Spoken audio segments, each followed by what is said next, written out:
Gloria, you're in this painting for appearing at the Museum of Tolerance for how long? For over 20 years. What do you do here? I do tours with the young people, and also I speak occasionally about my experience during World War II. In which country were you? In which country did you live? I come originally from Poland, You come from Poland. yes. Which part? From Galicia, Krosno, a town called Krosno. When did things get bad in Poland? Before the Nazis came? When did the troubles begin in Poland? Was it after the Well, Nazis came? Yes, after the Nazis came, we lived a good life in Poland. But the minute the Nazis came in, the Germans came in, everything changed. And we tried to go over to the next country, to Slovakia, where we had relatives there on my mother's side. So, so we did. We did smuggle through the forest, and we went to Slovakia slowly. Not about two people at the time. They were able to get away with somebody who knew the forest well. And there in Slovakia, we were hiding for many years because they were persecuting already Jews there too. Not as badly as in Poland yet, but they were persecuting the Jews. So we were hiding there in Slovakia, and we were caught only the last year of the war. And if we would have been caught sooner, that my brother and myself would not have survived either. We are the only two survivors from a very, very large family from Poland. What was the climate like, the social climate in Poland? Well, we didn't associate too much with the non-Jews, but we went to school and we had Polish friends, and I guess we didn't love each other very much, the Who? Jews and the Poles, but they were civil, like in every country. You just cannot hurt somebody because you don't like him. But after the Nazis came to Poland, then it was free for all.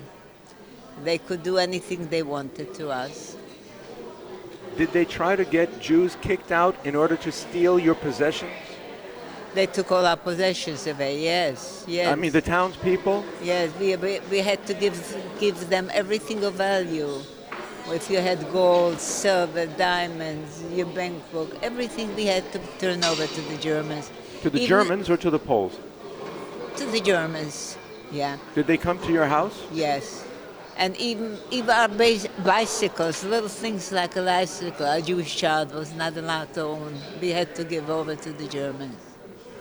Things were tough, but not as tough as it was in the camps. In the camps it was worse.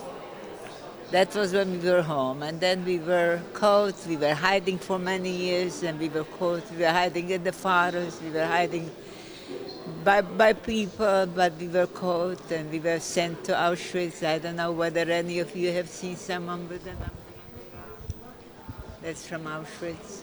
Uh-huh. Yeah. When did they give you that? When you first arrived? When we first arrived, yes, when they had the selection.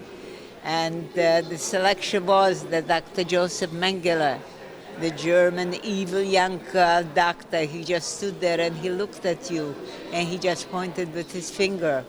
And if you looked like 14 or younger, you went to the left. The left meant going to the gas chambers. Uh-huh. And if you pointed for the right, then you went to do the slave work.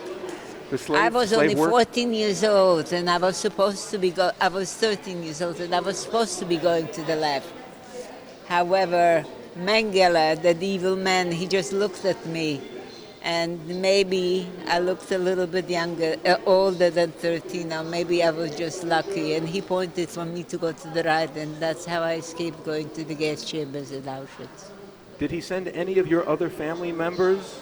Did he what? Did he send any of your other family members? Right, yes. My oldest brother was holding on to my younger brother, and he asked him, what is he to you? Is he your son?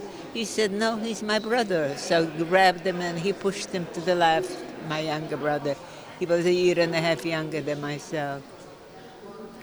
Anyway, I survived the camps. I was in Auschwitz, I was in Berg-Belsen, I was in Germany. I worked in a munition factory in Germany. Munitions factory? Yes, in Germany, near Hamburg.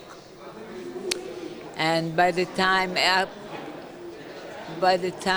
I was liberated, I was 14 years old. I weighed 57 pounds. I had a collapsed lung. I had tuberculosis in both my lungs.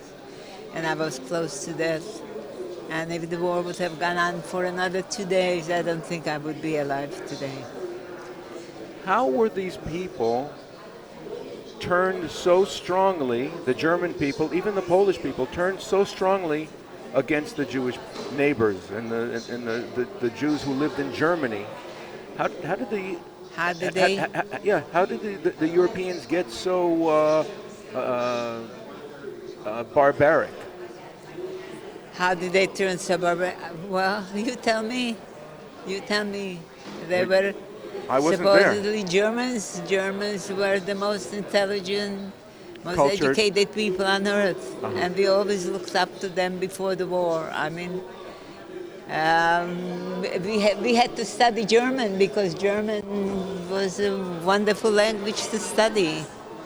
And look what they did to us. But I was liberated in one of the cattle cars. We landed up in Denmark, and I don't know why in Denmark, but it was the end of the war. It was May 4th, 1945, and 4 days later the war was officially over. But I was taken to Sweden. They saw how very sick I am. They put me on a stretcher, and they put me on a boat, and they sent me to Sweden to a hospital.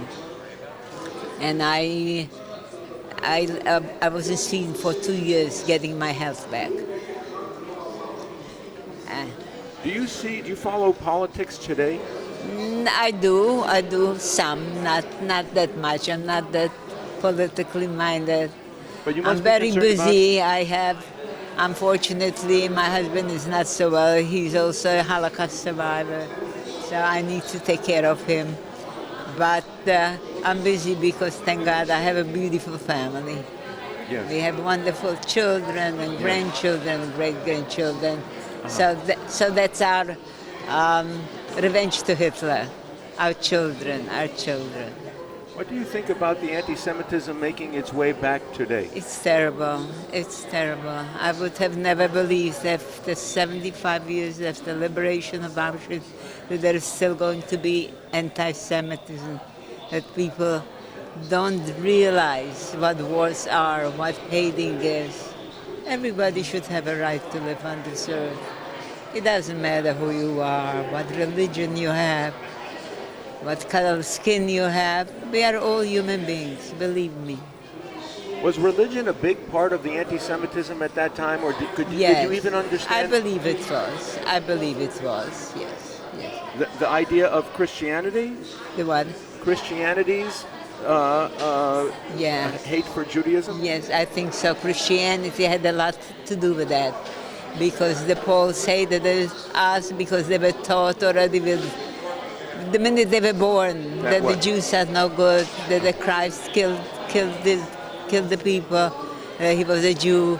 What would I have to do with the Christ? What did my family have to do with the? My family never hurt anybody, but that's how it was. They all hated us because of Christ. The church has a lot to do with it. How about politicians? How much of a role did politics play? Today, it's a bad world.